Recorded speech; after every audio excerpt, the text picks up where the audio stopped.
Hi, Nigel. Do you remember the night after the May elections, when you won some councils and you said, well, yeah, the pressure's on now because we can now judge you on your actions. Now, your flagship council is Kent, but it all looks as if it's going a bit wrong, Nigel. Now, as a result of Suck It Up Gate, when Lyndon went a bit mad in the Zoom meeting that got leaked, 2 councillors have left Reform.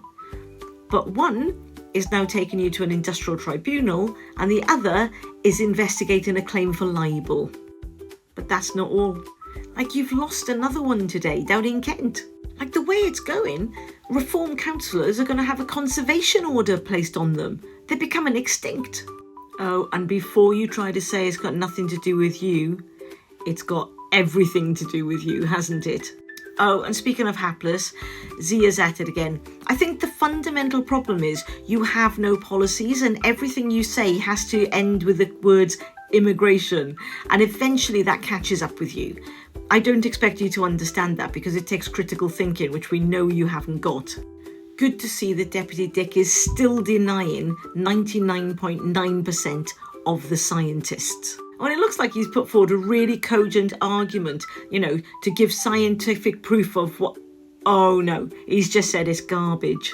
Now, I'm a bit torn on your motives with this one, to be fair, because I think I've just decided you guys are actually a bit thick. I don't think that your intellect allows you to comprehend the climate crisis. But in fairness, we do know that what you do understand is how to make money.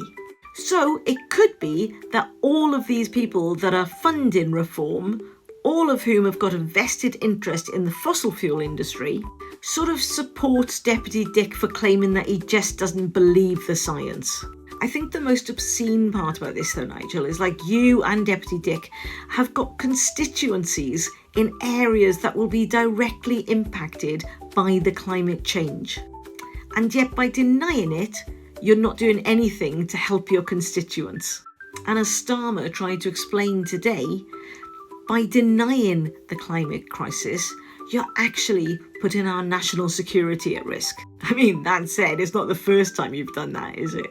But as Starmer points out in his speech why inaction is really dangerous to the UK, I'm struck again by the fact I don't think these things enter your head because you're just not a critical thinker. You're just not over any detail on anything. I think you just have a very simplistic view of the world. Grab the money now and beggar the consequences because the consequences are too big for you to comprehend. Anyway, lots for you to sort out. But don't forget, it's coming to the end of day 9 and those grooming gang survivors are still waiting for their apology from you. Which also begs the question, why aren't the media highlighting this? I don't know, it's like the bandwagon drove off and you lot were all still on it, whereas the survivors were still living in their hell.